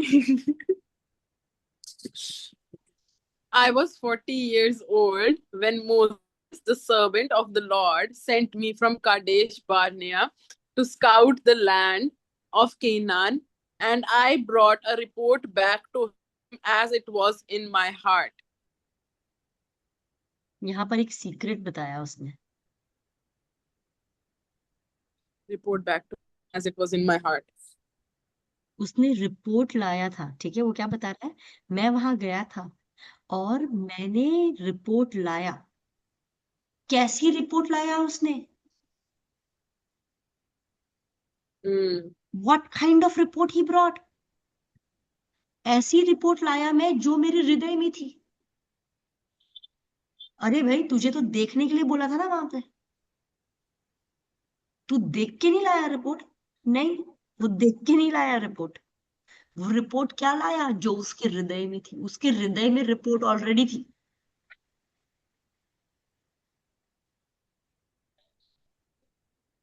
उसके हृदय को मालूम था क्या है. Yeah. उसका हृदय जो Hallelujah. परमेश्वर से जुड़ा हुआ था. Hallelujah. जिसका हृदय परमेश्वर से फुल्ली जुड़ा हुआ है उसको एक अलग ही रिपोर्ट मालूम रहती है. Hallelujah. उसको देख Hallelujah. के क्या देखा उसको उससे फर्क नहीं पड़ा. हाँ, जैसे भी है, ये है, वो है, वॉट एवर. हाँ, ये नहीं, वो नहीं, वो नहीं. ठीक है, कोई मेरे को नहीं. मैं तो रिपोर्ट वही लाऊंगा जो मेरे हृदय में है. मेरे को फर्क नहीं पड़ता मुझे क्या दिख रहा है, क्योंकि जो मैं अंदर से जानता हूँ वो कई ज्यादा रियल है इस टेम्पररी रियलिटी के सामने. जो मेरे हृदय में कहानी है वो ज्यादा रियल है जो कि मुझे दिखता है ये फालतू टेम्पररी रियलिटी से. अब उसका नेक्स्ट वचन पढ़ना. हिंदी में और इंग्लिश में दोनों पढ़ो. और मेरे साथी जो मेरे संग गए थे, उन्होंने तो प्रजा के लोगों का मन निराश कर दिया, परंतु मैंने अपने परमेश्वर यहोवा की पूरी रीति से बात मानी. हम्म क्या बोल रहे हैं? जो मेरे भाई लोग थे उन लोगों ने जो रिपोर्ट लाया उन्होंने तो लोगों के मनों को निराश कर दिया, पर मैंने पूरी मैंने क्या रीति से किया? परमेश्वर की बात मानी. पूरे हृदय से परमेश्वर की बात मानी. यहाँ पे परमेश्वर की बात माननी थी क्या? हाँ, हमें हर जगह मानी परमेश्वर थी. की बात माननी है, कुछ भी दिख क्यों ना रहा हो. Hmm. और परमेश्वर की क्या बात थी कि वो कनान देश देगा, मतलब देगा. That's it. देखो, तो रिपोर्ट कैसी लानी है? अब किसको कौन सा देश मिला वो तो पता नहीं. ठीक है, बाद में मूसा क्या बोलता है, 9वां वचन देखो. तब उस दिन मूसा ने शपथ खाकर मुझसे कहा, तूने पूरी रीति से मेरे परमेश्वर यहोवा की बात का अनुकरण किया है. इस कारण निसंदेह जिस भूमि पर तू अपना पाँव धर आया है वह सदा के लिए तेरा और तेरे वंश का भाग होगी. हम्म हालेलुया. सदा तेरा और तेरे वंश का Hallelujah. भाग का होगी. भाग Hallelujah. होगी. कि कैसे? Hallelujah. he got the inheritance of the promise. Deuteronomy में जाएंगे. Deuteronomy chapter 1 verse 35 and 36. Chapter 5, right. नहीं नहीं नहीं, चैप्टर 1 Chapter 1. वर्स 35 36. ओके. कि निश्चय इस बुरी पीढ़ी के मनुष्य में से एक भी उस अच्छे देश को देखने ना पाएगा जिसे मैंने उनके पितरों को देने की शपथ खाई थी, या पुत्रे का पुत्र काले भी उसे देखने पाएगा. और जिस भूमि पर उसके पांव पड़े हैं उसमें उसको और उसके वंश को भी दूंगा, क्योंकि वह मेरे पीछे पूरी रीति से हो लिया है. Hallelujah. तो receiving the promise of God. Receiving the promise of God is serious business. ये देना परमेश्वर सिर्फ कालेब को देना चाहता था क्या? नहीं, पूरे सबको देना इसराइलियों को चाहता, देना चाहता था। और मिला कालेब को, और कालेब के कारण उसकी इनहेरिटेंस उसके जनरेशंस को भी मिली। तो परमेश्वर देना चाहता था, लेकिन वो परमेश्वर को देने ही नहीं देते खुद को। ऐसा दिख गया ओनो, ऐसा दिख गया ओनो, ऐसा फील हुआ ओनो, ऐसा लग रहा है ओनो। हृदय में क्या भरा है?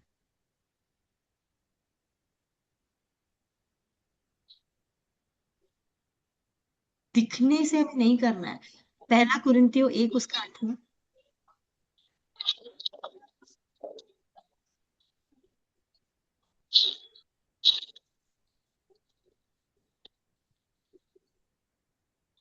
या क्योंकि क्रूस की कथा नाश होने वालों के निकट मूर्खता है, परंतु हम उद्धार पाने वालों के निकट परमेश्वर की सामर्थ है।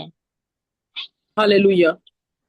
तो ये जो है ना, परमेश्वर का जो कथा है, परमेश्वर की जो बात है, उसके क्रूस पे बलिदान के द्वारा उसने हमें इतनी सामर्थ दे दी। उस सामर्थ के द्वारा हमारे जीवन के सारे बड़े काम हो जाएंगे। Hallelujah. Hallelujah. Hallelujah. हालेलुया, वो हमारे हालेलुया। लिए सामर्थ है, दुनिया के लिए बकवास है। थैंक यू कभी कभी फादर। तुम्हारे लिए भी बकवास बन जाती है वो बात। हाँ, लिखा है, हाँ पता है, कोई बड़ी बात नहीं है इतनी, पर मैं आज बड़ा चिंता में हूँ। हाँ हाँ है, तो क्या हुआ? हाँ, मैं मानती हूँ ना, मरा है मेरे लिए यीशु मसीह। हाँ, देना चाहता है, पता है मुझे।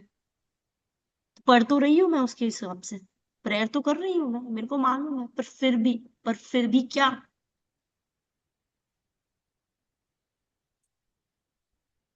या तो वो सामर्थ है तुम्हारे लिए, या तो नहीं है। कुछ भी करो, वापस वापस अपने आप को क्रूस की कथा पर लाओ। मत शैतान को अवसर दो, और मत शैतान को जीतने दो किसी भी तरीके से। ये काम हमें करना है। कैलेब ने ये परमेश्वर की प्रॉमिसेस को ले ली, और वो पूरा जनरेशन है, उसमें से सिर्फ जोशुआ और कैलेब थे जो कि एक्चुअली प्रॉमिस लैंड में एंटर किए। वो जो पूरी की पूरी जनरेशन थी ना, वो जनरेशन ही मर गई। लेकिन इनकी शरीर में भी एक अलग सामर्थ और शक्ति थी, जो कि परमेश्वर के हृदय को पूरी तरीके से, परमेश्वर के हृदय के पीछे चलते थे। इसीलिए उनके शरीर भी अलग थे, उनकी उतनी उम्र भी लंबी हुई, और वो लोग, उस जनरेशन जो मर गई उसके भी ज्यादा। कितना ब्यूटीफुल है। ये कैलेब की कहानी को अपने समय में फिर पढ़ना, ये वर्सेस को रिपीट करना। जोशुआ के चैप्टर 14 वर्स 7 में उसने भेद बताता है कि मैं तो एक ऐसी रिपोर्ट लाया जो मेरे हृदय में थी। उसका हृदय भरा हुआ था। इसीलिए भले ही ऊपरी ऊपरी दिमाग से, अभी स्क्रीन की तरफ देखो, ऊपरी ऊपरी दिमाग से तुम कितना भी बोलोगे हाँ मैं मानता हूँ, हाँ ये है, लेकिन जो तुम्हारे अंदर के दिल के मनन है, दिल के अंदर में, कि कुछ नहीं पता क्या होगा, कैसे होगा, कब होगा, होगा भी कि नहीं होगा, ऐसा वाला जो ये स्ट्रॉन्ग फीलिंग्स जो डीप इनसाइड में चल रही है, ये तुम्हें अनसर्टिनिटी, ये तुम्हें प्रॉमिसेस को कभी नहीं प्राप्त होने देंगी। क्योंकि हृदय में जो भरा है उसके अनुसार तो तुम, हृदय में तो सब नेगेटिव ही भरा है। ऊपर ऊपर तुम प्रेयर किए जा रहे हो, ऊपर ऊपर वचन पढ़े जा रहे हो, ऐसा नहीं होना है। तुम्हें अंदर में भरना पड़ेगा, और अंदर में भरने के लिए तुम्हें एवरी डे, क्योंकि वो अंदर में जो है ना, वो अपने आप इंस्ट्रक्शन, तुम जो सोच, ऐसा नहीं होता कि बैठ के तुम्हें सोचा है। तुम खाना बनाते बनाते, चलते फिरते, कुछ करते हुए, कुछ भी बुरा अगर एक आध इंसिडेंट हो गया तो फिर वापस वहीं पर। तो वैसा सोच के जो ये चीजें हैं ना अंदर में, तो वो अपने आप इंस्ट्रक्शन चलता ही रहता है। इसीलिए जब तक कि तुम ध्यान पूर्वक अपने हर एक विचारों को, टेक एवरी थॉट कैप्टिव, हर एक विचार को बंदी बनाना है। अरे कैसे आया, चल बंदी बन, बंदी बनाना है। हर एक विचार को चेक करना है, अरे ये प्रभु का है कि नहीं है, प्रभु का नहीं है, चल आ under the obedience of Christ. Take every thought captive and bring it under the obedience of Christ. In Hallelujah. विचारों को ऐसे ही टहलने मत दो अपने दिमाग में, रॉन्ग विचारों को टहलने मत दो, और इतना ज्यादा अपने विचारों को तुम कंट्रोल में रखो अच्छे तरीके से, a strong way in which you can make your confession. जोर जोर से कन्फेस करो, इतना अच्छा कन्फेस करो, अल्लाह उसको सोचने नहीं दे रहा। जोशुआ को क्या बोला, तू ना राइट में मुड़ना ना लेफ्ट में मुड़ना, सिर्फ वचन को बोलता रहना। तो राइट में और लेफ्ट में मुड़ने का मतलब क्या, सच में अपनी बॉडी को हिला रहा है क्या वो राइट में लेफ्ट में? नहीं, तेरे विचारों को तू लेफ्ट में भी टर्न मत होने दो, तेरे विचार उधर भी मत जाने दो, इधर भी। मनन सिर्फ वचन को ही कर, सोचेगा ना तो वचन ही सोच, दूसरा लेफ्ट का भी कुछ और राइट का भी कुछ मत सोच, कुछ भी मत सोच तू, बस यही यही सोच। अब मेरे विषय, भाई मेरे को तो नौकरी की जरूरत है, मेरे विषय में क्या, मैं फिर यही सोचूंगी कि मुझे बेस्ट नौकरी देगा, मुझे बेस्ट ये देगा। अगर लाइफ पार्टनर, मेरा लाइफ पार्टनर सबसे बेस्ट होगा, मेरा लाइफ पार्टनर के मेरे साथ मिलकर के मैं बहुत अच्छी सेफ करूंगी, मेरा लाइफ पार्टनर मेरा परमेश्वर अब सामर्थ्य है लाने के लिए, उसके तरीके अलग है, मेरा परमेश्वर मेरे लिए बड़े कामों को कर रहा है। Hallelujah. So keep on saying, keep on repeating. I am going to, अभी टाइम बहुत ज्यादा हो गया है इसीलिए मैं मतलब डिसकंटिन्यू कर रही हूँ। अफर्मेशंस को आपके पास भेज रही हूँ, उन अफर्मेशंस को शांति से बैठ के 2 बार 3 बार, and just take deep breaths, put your hands and believe. जैसे बोलते हो वो पावर रिलीज होगी, विश्वास के साथ बोलोगे। कैसे बोलने से पावर रिलीज होगी? तुम जाओ फिलिमन चैप्टर 1 वर्स 6 में, फिलेमॉन चैप्टर 1 वर्स 6।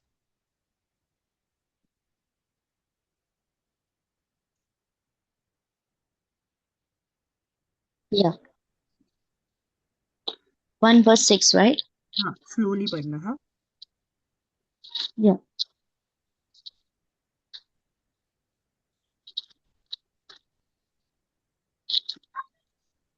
और मुझे इस बात का भरोसा है कि जिसने तुम में अच्छा काम आरंभ किया है वही उसे यीशु मसीह के दिन तक पूरा करेगा। फिलेमॉन chapter 1 verse 6। Yes, I read that. नहीं, इसमें फिलिपियंस खुला है, फिलेमोन अलग है, क्या? इसने फिलिपियंस पढ़ दिया है। ओके, हाँ, फिलेमॉन, फिलेमॉन। कि तेरा विश्वास में सहभागी होना तुम्हारी सारी भलाई की पहचान में मसीह के लिए प्रभावशाली हो। फिलेमॉन मिला तुम्हें विनीता? yes, मिल करके गया। रखो, हाँ नोट करके रखो, बिकॉज गलती से फिलिपियंस वाला मतलब रिपीट मत करना, ठीक हम्म है? अब दोनों के पास फिलेमॉन हम्म है। हम्म ओके, हम्म। ठीक है। हम्म वापस पढ़ना प्रभु एक बार। कि तेरा विश्वास में सहभागी होना तुम्हारी सारी भलाई की पहचान में मसीह के लिए प्रभावशाली हो। ठीक है, ये बड़ा कंफ्यूजिंग हो जाता है हिंदी में, है ना? आपके लिए नहीं समझ में हम्म आएगा। अब वो क्या कर रहा है, कह रहा है, इंग्लिश में बोल रहा है, I pray that your partnership with us in the faith. तुम, मैं भी फेथ में हूँ, तुम भी फेथ में हो, हम फेथ में हैं, लेकिन तुम्हारा फेथ एक्टिव होगा तुम्हारे जीवन में।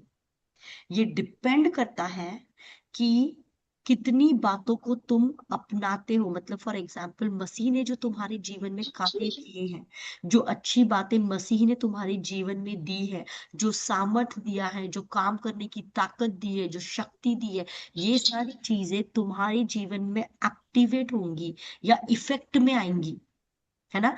पंखा तो है मेरे घर पे, लेकिन जब बटन ऑन करती हूँ तो वो इफेक्ट में आता है। समझ में आया? उसका इफेक्ट होता है। पंखे का बटन जब मैं ऑन करूंगी तब वो पंखा की हवा मुझे मिलेगी, मतलब इफेक्टिव हुआ ना अभी वो मेरे लिए। समझ में आया? क्रीम मेरे yeah, पास है, मुहासों की क्रीम मेरे पास है, वो मुहासों की क्रीम निकाल कर मैंने मुहासों पे लगाई, तब मुझे उसका इफेक्ट आया। समझ में आ रहा है? यस। हम्म ये पानी मैंने पिया तब मेरे प्यास में इफेक्ट आया, तब मेरे गले में इफेक्ट आया, दवाई मैंने ली तो मुझे इफेक्ट हुआ। इफेक्ट में आना, तो जो परमेश्वर ने भली बातें तुम्हें मसीह में दी है, वो मसीह में तुम्हारे पास है, वो क्रीम तुम्हारे घर पर है, पर वो इफेक्ट में तब आएगी जब तू उसे लगाएगी। उसी प्रकार से मसीह में जो तुम्हें सब अच्छी बातें दी है, सामर्थ, पावर, क्या चीज का पावर, तुम्हारी जिंदगी में बदलाव लाने का पावर वो दिया है, पर वो इफेक्ट में कब आएगा? when you will acknowledge it and communicate it, जब तुम उसको acknowledge करोगे, जब तुम उसको मानोगे कि ये होता है, जब मैं बोलता हूं ये होता है, ये मानोगे अगर, कि जब मैं बोलूंगा ये होगा, अगर ये मानोगे तभी वो इफेक्टिव होगा, अगर ये मानोगे नहीं कि अरे बोलने से क्या होता है, अगर बोला कि हाँ मेरे को ये मिला है, मेरे को ये मिला है, मेरे को ये मिला है, ये बोलने से कुछ होता है क्या? हाँ, फिर वो जो चीज मिली हुई होती है ना, तब वो इफेक्ट करने लगती है। फॉर एग्जाम्पल चंगाई मुझे मिली है, अब जब मैं बोलूंगी मुझे चंगाई मिली है, चंगाई मेरी है, चंगाई मेरे पे इफेक्ट कर रही है, चंगाई मेरे सिर से पांव तक बह रही है, यस मैं बिलीव करता हूँ, सिर से पांव तक इसी समय परमेश्वर की सामर्थ बह रही है, तो ये बोलने के द्वारा वो चीजें इफेक्ट होती है। ये किंगडम का प्रिंसिपल है, ये किंगडम का प्रिंसिपल है।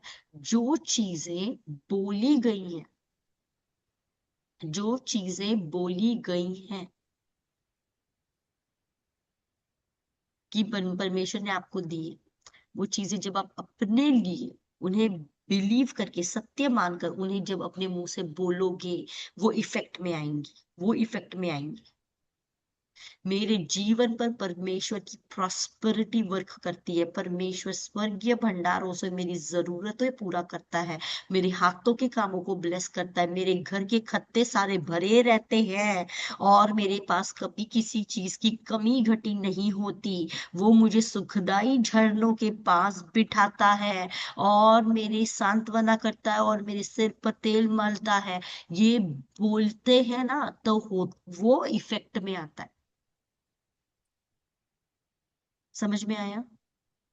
ओके, जी तो अब इस लेवल तक मैं तुम्हें समझा रही हूँ, इसीलिए तुम्हें बोलना है। जहां पर आप ऐसे पावरफुल वर्ड्स को मुंह से बोलेंगे, वरी वहां एंटर नहीं कर सकते।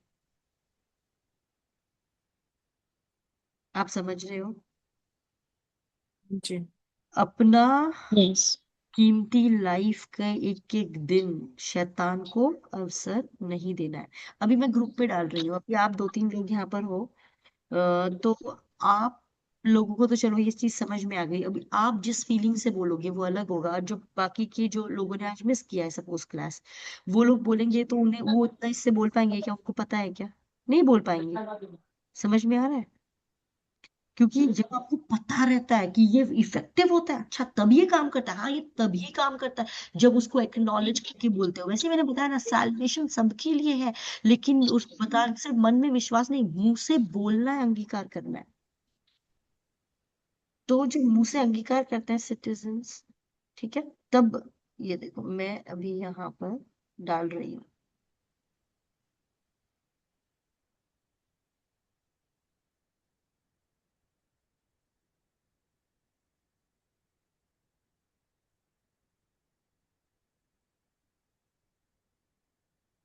ओके, और ये बोलना है, फिर टंग्स में बर्स्ट आउट होना है, फिर बोलना है, फिर टंग्स में बर्स्ट आउट होना है, फिर बोलना है, फिर टंग्स में बर्स्ट आउट होना है। थोड़ी देर के बाद में सामर्थ रिलीज होएगी, और सामर्थ रिलीज होने के बाद में, उसके बाद में तुम देखो, हालेलुया उसके बाद में वचन पढ़ो, वो अलग जाएगा। यस, इज दैट रश्मिता ही है क्या? हाँ ओके हाँ ना। हाँ। मैं हूँ। ओके बोल। जैसे हम अभी आपने बोला तो हम बोल नहीं रहे, लेकिन हम तो बिलीव कर रहे हैं कि जब से मैं प्रभु के राज्य में आई हूँ तो चीजें चेंज हो रही है, और हर चीज अच्छी हो रही है, तो मैं बिलीव कर रही हूँ। तो बोलने से बोलना जरूरी है क्या, कि बिलीव करने से भी होता है? बिलीव करना अच्छी बात है, लेकिन जब चिंता फिक्र दिमाग में आते हैं, तब आप स्पीक करोगे तो आपको हेल्प होगा। तब आप स्पीक करोगे तो आप उसके फ्लो को ब्रेक करोगे। चिंता, फिक्र, टेंशन, ये ओके। सब जब चीजें आती हैं और वो आपको दिमाग में रहती है, परेशान करती है, ये करती है, वो करती है, वो इतना इतना घर करती है कि 2-2 3-3 दिन तक परेशान होते हैं हम। और ये सिर्फ आप में से हम्म, किसी एक के साथ नहीं, दो के साथ नहीं, सबके साथ होता है। मैंने भी पास्ट में अपने लाइफ में ऐसे समयों को बिताया है जहाँ पे मैंने काफी टाइम अननेसेसरी चीजों में रो धो के और वही वही नेगेटिव चीज सोच कर के किया है, बिकॉज तब मुझे पता नहीं था। Now I am telling you, वचन का मुंह से जब आप बोलेंगे तो वो पावरफुली वर्क करता है और वो फ्लो को इमीडिएट 5 सेकंड के अंदर ब्रेक कर देगा। इतना Amen. दिन बिताने की तुम्हें जरूरत नहीं पड़ेगी। और जब मॉर्निंग में हम्म, तुम्हारे अंदर में बोलना जरूरी है, का यस, क्योंकि तुम जब कमांड करते हो इस तरीके से, एक नेक्स्ट लेवल की सामर्थ रिलीज होती है, एक अलग पावर। मन में मैं विश्वास कर रही हूँ, लेकिन जब मैं उन चीजों को बोलती हूँ, एक अलग पावर रिलीज होती है। Hallelujah. पावर रिलीज होती है। आप ऑलरेडी अपने बॉडी में एक एनर्जी और स्ट्रेंथ फील करना शुरू करोगे। आपको अपने बॉडी के पार्ट्स को कमांड करना शुरू करना है, कमांड करना है। टाइम निकाल कर everything, my mind I command you, think good thoughts, you do not entertain wrong thoughts. बोलो, ये चीजें होती हैं। बोलने से भी बहुत सामर्थ्य रिलीज होती है, विश्वास करना। क्योंकि देखो, बिना विश्वास के जो बोलेंगे ना, उनके लिए कुछ भी नहीं होगा। बोलने के लिए फर्स्ट स्टेप है स्ट्रॉन्ग विश्वास हृदय में होना। स्ट्रॉन्ग विश्वास हृदय में और मुंह से शब्द, ये इतना पावरफुल हो जाता है। तुमको खुद को समझ में आएगा, तुम्हारी बॉडी अलग ही पावर में ऑपरेट और वाइब्रेट हो रही है। बोलते हैं ना, Hallelujah. इंसान का जो बायोफील्ड है, मेडिकल इसमें भी बोला जाता है, साइंटिफिक एक्सपेरिमेंट्स में बायोफील्ड होता है आपकी एनर्जीज। बोलते हैं ना, दुनिया वाले बोलते हैं उसको वाइब्रेशंस, वाइब्स। उसकी वाइब्स अच्छी नहीं है, इसकी वाइब्स अच्छी नहीं है, इसके साथ अच्छा फीलिंग, आपकी वाइब्रेशंस हाई लेवल की हो जाती है जब आप इन दोनों चीजों को कंबाइन टुगेदर करते हो। Hallelujah. है ना? विश्वास करना is the first step. Yes, it's very helpful, very important, but every day जब हम प्रार्थना करते हैं, तो मुंह से बोलते हैं ना, उसी प्रार्थना के टाइम पर आप प्रभु के साथ अपना बातचीत सब कर लो और फिर इन चीजों की घोषणाएं, अच्छी घोषणाएं करो। ठीक है, मैंने अभी आपको भेजा है, उनको देखना और रिलीज करना। ये महीना है Yes. मेरी एडवांसमेंट का। मैं कभी भी, मेरे साथ डिसएडवांटेज के काम नहीं होंगे। There is light in my life and everything जो मुझे चिंता देती है, 10 बार बोलो। वचन कहता है कि मेरा परमेश्वर मेरी हर एक चिंता को परफेक्ट, ही परफेक्ट्स एवरीथिंग, सारी परफेक्शन में लाता है। Hallelujah. मेरी चिंता है, Hallelujah. My God परफेक्ट्स all my concerns, my God is Hallelujah. Perfecting my concerns right now. मेरे हृदय के ऊपर में भारीपन इस चीज का, इसी को इसी समय मैं विश्वास करती हूँ कि मेरा परमेश्वर कर रहा है। Hallelujah. जब ऐसे चीजों को आप बोलते हो, सडनली एटमोसफियर चेंज होता है। आप Hallelujah. एकदम एटमोसफियर जो एक पुल करके आपको डार्कनेस में ले जा रहा है, एकदम से वो डार्कनेस भागती है। Yes. आप एक्सपीरियंस करोगे ये चीजें ना, एक्सपीरियंस के द्वारा ही आप जान पाओगे। बहुत Hmm. ज्यादा जोर से नहीं बोल सकते, कम से कम इतना तो बोलो कि आपकी आवाज आपको आए। लेकिन जब आप बोलोगे इन चीजों को, चीजें होंगी। Hmm. मेरा परमेश्वर मेरे लिए नए मार्गों को बना रहा है, मेरा परमेश्वर कुछ तो कर रहा है, मेरी अपॉर्चुनिटीज आ रही है, जो बेस्ट पार्टनर है मेरे लाइफ का वो ऑलरेडी प्रिपरेशन में है। धन्यवाद देती हूँ परमेश्वर मेरे बेस्ट लाइफ पार्टनर के लिए। धन्यवाद देती हूँ कि तू मेरे हृदय की किसी भी इच्छा को कभी भी Hallelujah. टालेगा नहीं। सब इच्छाएं मेरी Amen. पूरी करेगा, मुझे तृप्त करने Amen. वाला, Hallelujah. सेटिस्फाई करने वाला तू मेरा परमेश्वर है। Yes. तू मुझे ऐसा ही नहीं छोड़ेगा, कभी अनाथ नहीं छोड़ेगा। Yes. तेरी सामर्थी पवित्र आत्मा मेरे साथ है, मेरी मदद कर रही है, मुझे गाइड कर रही है। यस, इस समय मैं डिवाइन विजडम को रिसीव करती हूँ प्रभु। डिवाइन विजडम मुझे दे प्रभु, डिवाइन विजडम मुझे दे। मुझे क्या करना है, नेक्स्ट स्टेप्स क्या करने हैं, मुझे बता, मुझे समझा। पवित्र आत्मा तेरा धन्यवाद, तू जो मेरे साथ में है, तू उस मसीह के द्वारा भेजी गई सामर्थी आत्मा है। तू मेरे साथ Hallelujah. में है, तू मुझे सब बातों के सत्य को बताएगी। तो जो चिंता इस समय मुझे आ रही है, इसके सत्य को तू मुझे बता रही है, मैं धन्यवाद देती हूँ। उस सत्य के साथ मेरे जीवन को इसी समय अलाइनमेंट मिल रहा है, यीशु के नाम से Hallelujah. हो रहा है, यीशु के नाम से। उसके बाद एक अलग जॉय रिलीज होना शुरू होएगा। आपको ये सुन के Hallelujah. पॉजिटिव फील हो रहा है, राइट? Yes. जब आप बोलोगे वो ना ऐसा हाँ, हम लगेगा। प्रेयर में तो घोषणाएं करते हैं और हाँ, बोलते भी हैं प्रेयर में। हाँ, और ऐसे भी हमें जब समय मिले तो हम तभी भी बोल सकते हैं। बोलो जितना ज्यादा, और अगर आपके माइंड में बहुत सताव आता है तो और बोलो, और बोलो, इतना बोलो कि कितना तुम्हें रेस करना है, तुम कितना ऊंचा जाना चाहते, कितना रेस करना चाहते हो अपने वाइब्रेशंस, उतना बोलो, ओके। Amen. ओके। जितना रेस करना चाहते हो। ज्यादा Hallelujah. सताव होता है माइंड में, मैंने आपको बेस्ट तरीका बताया, लगाओ तुम लगाओ अलार्म, करो घंटे घंटे में, करो घंटे घंटे में, घोषणा करो, जोर जोर से करो,